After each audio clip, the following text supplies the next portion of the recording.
Hey everyone, well, I'm not going to tell you what day it is. I'm just going to tell you where you are because you may be watching this another day than the day it is. But you are here at Litvak Leadership Live, and I am here with my new friend, a 20-year veteran in the coaching industry in the Midwest. Uh, Ladies and gentlemen, let me introduce you to Noel Powers. Hello, Noel. How are you today? I am wonderful. Happy spring, everyone. Everyone is excited and bursting with energy for their 2021 goals where the sun is shining, and I hope it is nice weather where you are. It is nice weather and the country is warming up. It's St. Patrick's Day for those who are out and celebrating. Some of us are working instead, but hopefully everyone is having a great day. So, Noel, when we were chit-chatting before the show started, you had talked to me about how you've always been a coach since you really started coaching when you were a teenager Yeah. 20 years ago. And that's just kind of amazing. I've never met anyone that went directly into coaching. How did that happen for you? Well, it started when I was 13 because I loved aerobics, and I had Susan Powders uh, showing me how to do aerobics, and she was like a total personal empowerment kind of person. And it started with fitness, and then later on as a teenager, I had some personal mentors who were Franklin Covey coaches, and so I got that first actual full-on professional training through that system. I think it was way back in the 90s. But leadership and motivation and stuff, it's all about being on a path. You know what I mean? And the path ends up being long and you don't know where it's going to go. But I was really fortunate that I came upon something I was passionate about as a young person. Wow. So when you were thinking about, should I do this? Should I do that? What was it about coaching that just stood out to you? Yeah, I loved metamorphosis. You know, Okay. I loved watching other people being transformed. It was just something I saw early. Like I said, I taught aerobics and I saw people's, it wasn't just like that their body changed, but I felt like their perspective on themselves, that they had the power to change what they wanted. I kind of, in a way, became addicted to that process because once you help someone do that, for me, there was no greater feeling than helping someone through the other side. Interesting, interesting. So you talk about on your website where you've got it here where you here let me get it up here, and I think I messed that up, but there it is now. Okay, so uh, be effective and be efficient. And I got to tell you, when I saw that, I felt like you had a microphone hidden in my office because I am continually talking about being effective and being efficient. Where did you come up with that? Well, it's after 20 years of being in different coaching environments and different systems, I tried to pare it down. It's like deconstruction. I tried to think about my avatar, this person who I love to serve more than anyone in the world. This is a busy entrepreneur or CEO. This is a leader who has experience, and I wanted to cut to the chase. It's be effective. Do you know what you're going to get done? Be efficient. Do you know how and when it is going to get done? So it was, like I said, like a total boil down, a reduction of what are these already potent people in their mind? What is it that they need still? These people are already helping other people. What could they possibly, you know what I mean? What could they possibly want? Right, what could be the next step for them?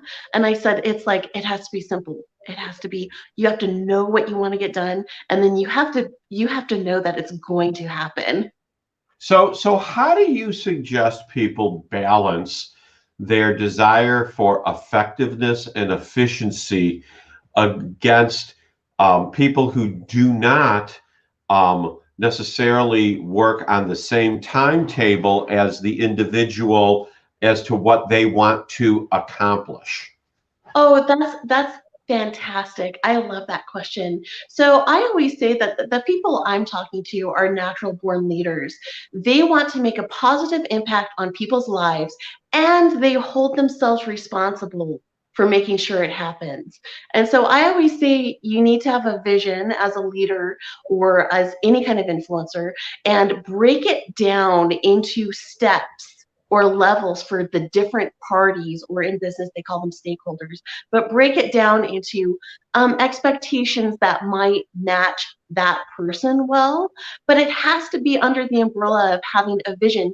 You want to tell people that you have something great for them to accomplish, and that it's going to have to unlock part of their potential. They're going to have to reach to accomplish it, but you have to get on other people's levels as a leader, which is why at that point it's kind of more finesse, right? Because not everyone is at your level. You might be a leader with 15 years of experience. Some people are just starting their process of something. So it's being aware, but being aware of the transformation element so that you can say step one and then you transform into someone who's at step two, where you just keep unlocking more of their potential and they have that sense. So, and I assume that's what your 12-week program is all about, unlocking the various doors to move along. It is, because like I said, like it was 18 years ago, there was this call.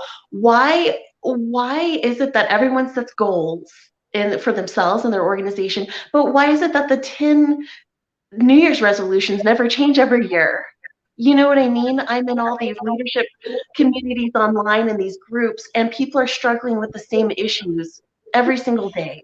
And they can't seem to quite move beyond these issues, that they just revolve. It seems like they just go around and around and around. So they need to do one step, find their true desire, graduate from that, move on to the next thing, get their focus in tune. And having it be these steps helps people concentrate, because I think people get buried trying to do too many things at once. And then I they get agree with you wholeheartedly on that. I speak from experience. So how do you think people find their true desire? Because you know, some people call it finding your why, some people call it finding your core. Yep. When you say find your true desire, what exactly are you referring to, and Okay. how do you see is the best way to do it? Yes. So first of all, this is a trademark process, and I call it the molten core, because I say that your life is like a volcano, and if your success is the lava, then the whole base, the core of it is going to be heat, right?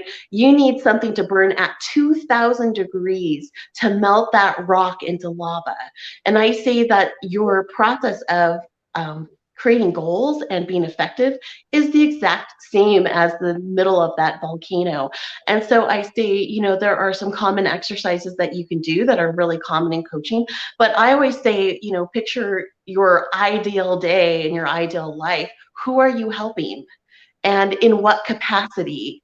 And then specifically, what's the transformation that maybe you experienced it? What's the transformation that gave you the good life, that made you the good leader? Because people already know this. They already, at some level, they're drawn to this, but they need to uncover it. And I say you do need a system, because we always think, you know, in day-to-day life, we think about a million things, which means we actually don't focus on anything, right? So they need to come out of their day-to-day thought process, put themselves in a different pool where they can think about this and maybe reflect on the usually there's an experience in their life where, you know, they'd say, hey, I love fitness. Once I lost that 40 pounds, it changed who I was. So But what they do you need to think take are some of time. these transformational moments? I mean, you've probably worked with hundreds, if not thousands of people Yes. over the last 20 years. What are some of the common transformational moments that have made people realize what their core is? Yes. The first one is, what's the most powerful transformation you've ever undergone? Was it, and then what are the facets? First of all, what was it? Take time, write it down. Here's the other thing. Do not get lost in an ocean of swimming thoughts. Um, what what is your greatest moment in life where you did it, where you won the gold medal? Or what was something you were so bad at that as soon as you became adequate, you felt like you were a different person? Or what was something that you saw someone else who was suffering so bad and they needed your help, and for some reason you had this capacity to help them in the way they needed? There are a lot of different ways you can jog it, but you have to find out what that desire is that burns the brightest. Because do you know something? Distraction is one of the biggest problems I see among entrepreneurs and leaders today. They literally cannot even decide who they want to serve. What do you You know, mean? they say, "Oh, I have 5 ideas. Shouldn't I pursue all of them?" How on earth could you choose? But the issue is, as a leader, you want to go for maximum impact. You always want to think about, how many people am I going to help, and to what level am I going to help them? How am I going to help someone more than the next person? Because there sure is a lot of competition in thought leadership, but they have to find the one thing. And of course, I do quote that book and that reference, but I mean the one thing where if you could accomplish one thing in your life, what would it be? It has to stand above all the other things. Because let me tell you, everything's a contest, even inside your own mind, about what you're going to get done. And so if in your own mind you don't pick the one most important thing to yourself, you don't end up with results. And I'm seeing this in all these leadership forums today. The biggest question I see, besides how to stop procrastination, is how do you pick your one thing to focus on? So, So who are some of the leadership thought leaders that you follow, and why? absolutely. The first one is Simon Sinek, who wrote Start With Why, Yeah. because I was deeply impacted by his philosophy. I was a director in Business Networking International. A lot of business people are aware of that. It's the largest business referral organization in the world. And I was in a lot of the high growth areas where entrepreneurs needed training on how do you create a competitive edge for your company where you get acknowledged as a leader in your industry. And Dr. Ivan Meisner is a doctor of organizational behavior. And he always said that if you don't define your why, no one can even remember you. Right? Because in business, if you don't have your why, everyone can sell your product, Sure. everyone can attract talent. But Simon Sinek says that the why is the most important thing, because the why is about who you serve and why you're doing it. And human beings, we look for meaning in our work. That's why 74% of Americans are unhappy at work. Could you define why? Because they don't understand why they're there. And is that a function of culture within an organization, or is that a function of individuals not understanding their own purpose? Yes, it's both. But I do have to say, especially from the Franklin Covey background, that as a leader, you set the unconscious mode of the entire organization. If you, and here's the thing, if you have a vision and you tell people why they're there, every single day, they know that they're contributing to something great. And I do use the word great a lot, because if you feel like you contribute to something that doesn't matter, why would you even contribute in the first place?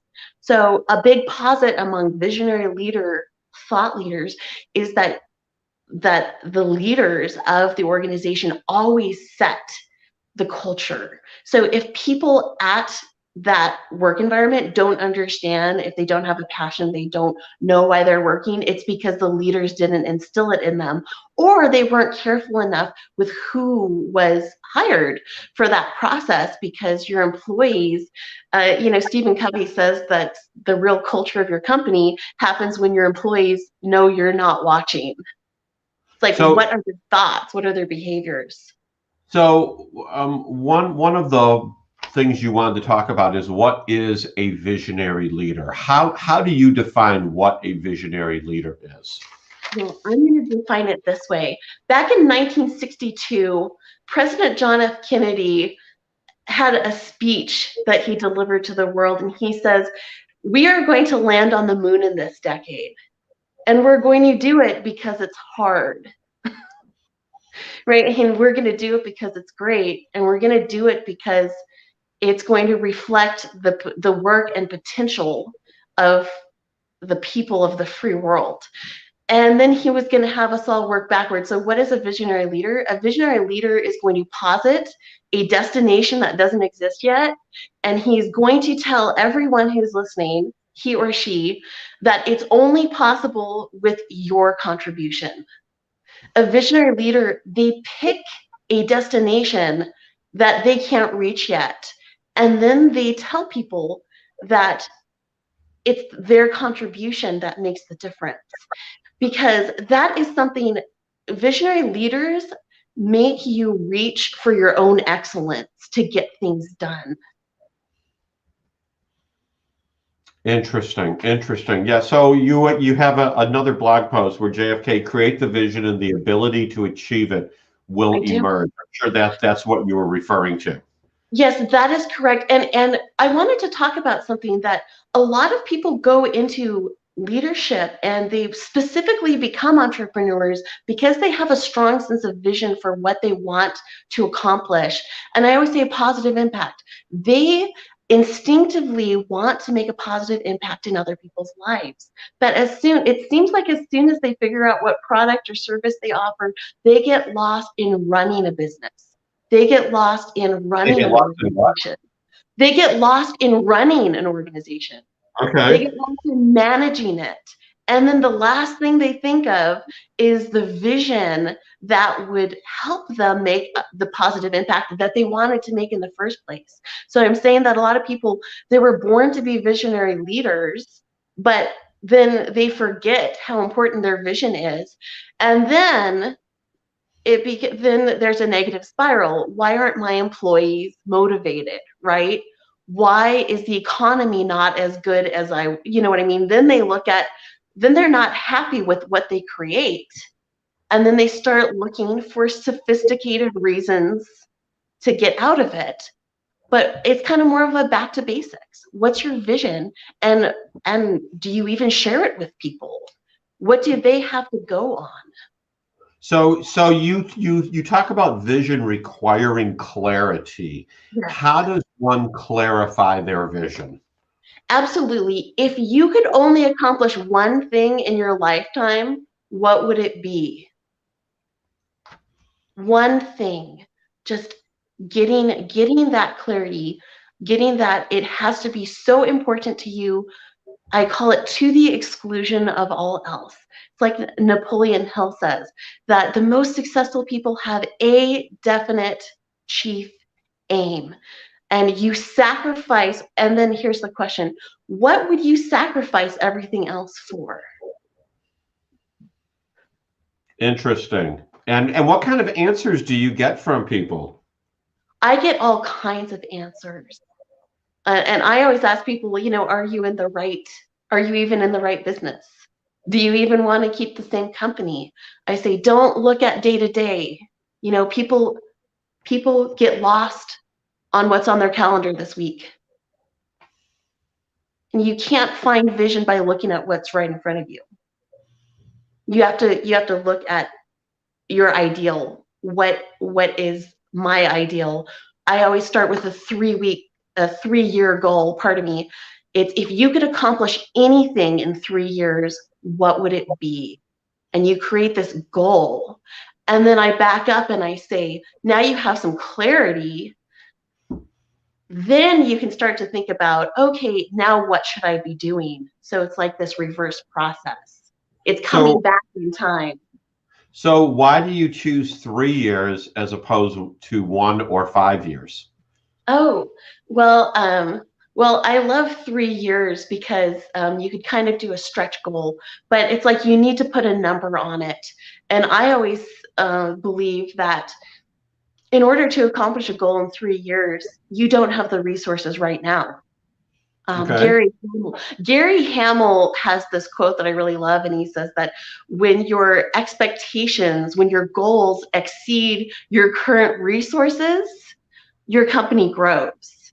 But when your goals and priorities and vision shrink beneath your current resources, your company will always shrink.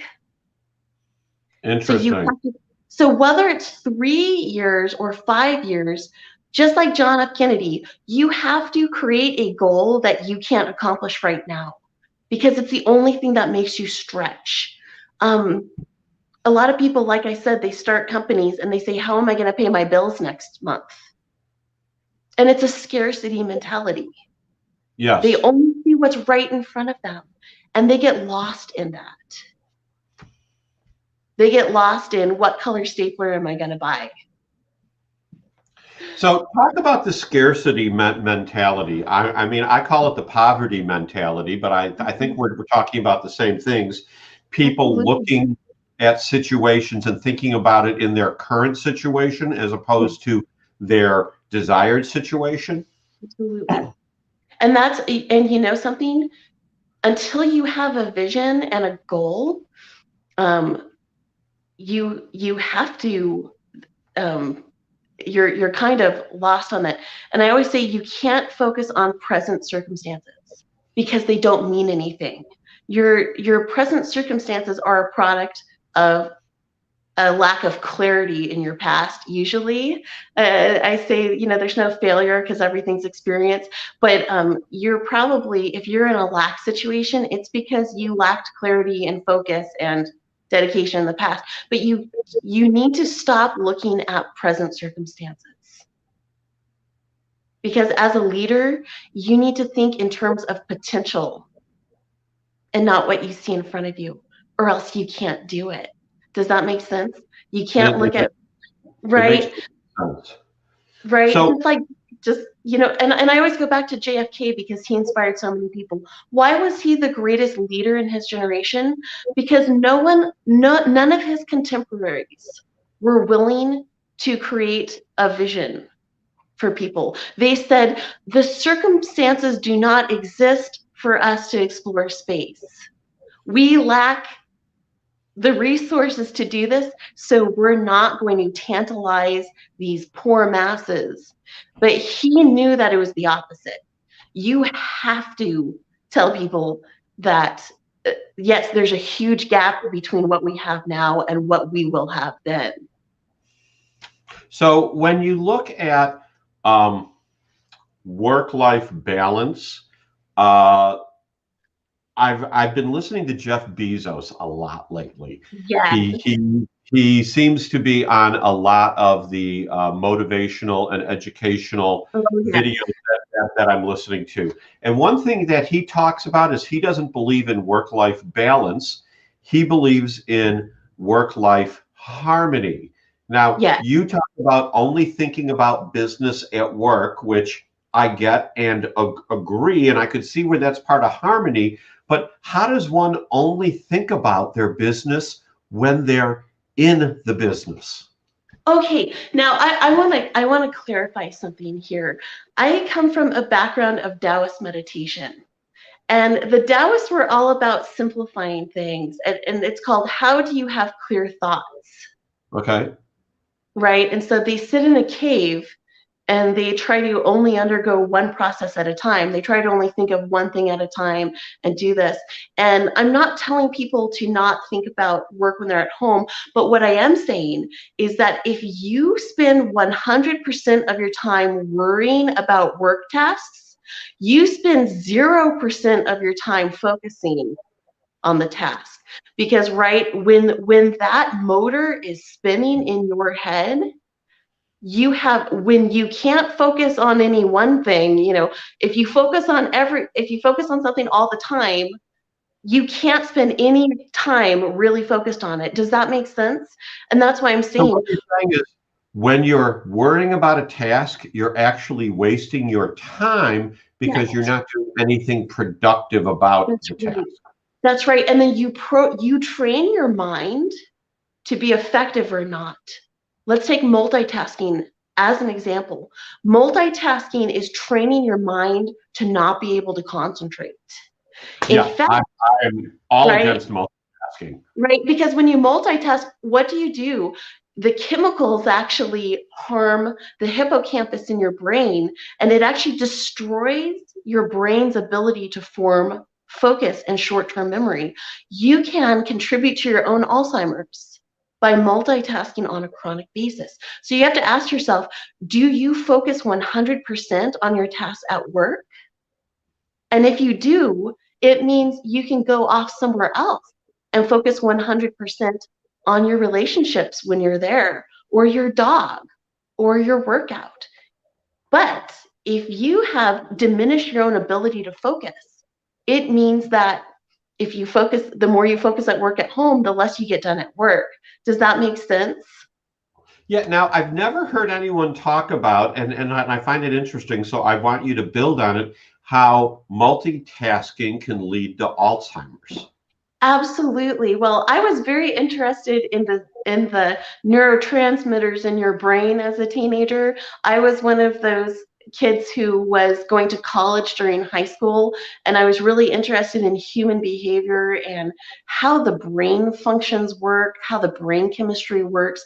I was interested in doing the deep dive into how do people really change their own ability to function at a different level, like um, in a very serious neuroscientific way.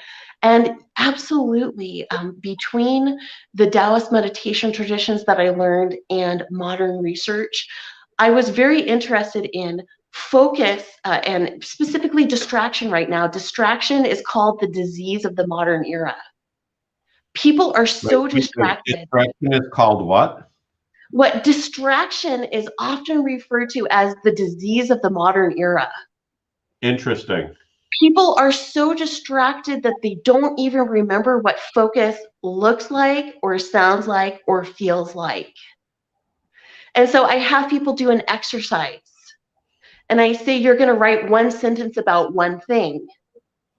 And most people, 90% of adults, can't do it. They They can't get write one sentence about one thing. write one sentence about one thing.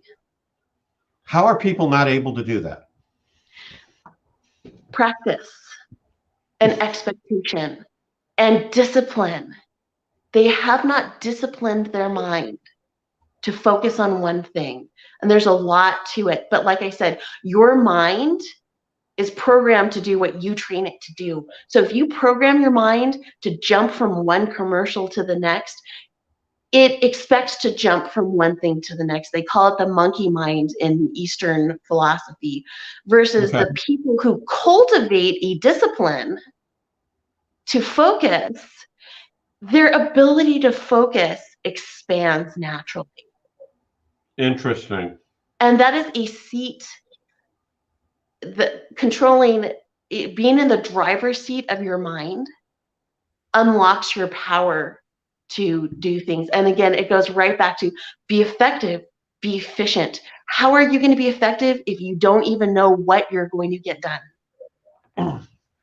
That is just amazing. So, what type of clients do you work with? Do you work with individuals? Do you work with companies? I work specifically with entrepreneurs and CEOs that are launched, meaning that they already know their ideal client and their service or product.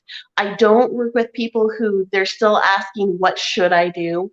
I'm working with people who already have the basics of their business figured out, but they want to take their company from good to great. These people are thinking about what is the greatest thing I can accomplish within a 3 or 5 year period, and how am I going to get underway with this? How am I going to set a vision and implement it specifically? So we both kicked out for the last 45 seconds. Say that last sentence again, please. Absolutely. I'm looking for that entrepreneur or CEO who already has the basics of their business figured out. They know who they love to serve and how they want to do it, but now they want to take their company from good to great. They want to set a vision that's 3 or 5 years out and take steps to implement it so that they can make a greater impact through their leadership. That is phenomenal. So again, everyone, the website is npoweredlife.com. It's where you can get in touch with Noel. There is a link there. Here we go, contact. You can just go there and fill out the form to get in touch with Noel. So Noel, go ahead. Yes, I wanted to say I have a free offer because I know if you liked this interview that you're going to want to do some homework to set your own vision. Like I said, create that clarity. I have a free PDF that we can get you a link to. It's 5 steps. It's called Vision to Profit in 5 Simple Steps. I want you to get the most possible free value as you can. And then if you have questions after you do that homework that gives you clarity, you're welcome to a free 15-minute call just to talk about what help you might need setting that vision. Sure. So Noel, why don't you either once we're done, you can either send me the link or you can put the link in the comment section on Facebook and YouTube so everyone can see it. Either way, feel free to send it to me and I'm happy to do it. So we're at the point of the show now where I turn it over to you for a couple minutes, and I want you to speak directly to the audience, those that are watching now and those that'll be watching on replay, and talk to them about the importance of leading through vision. All right.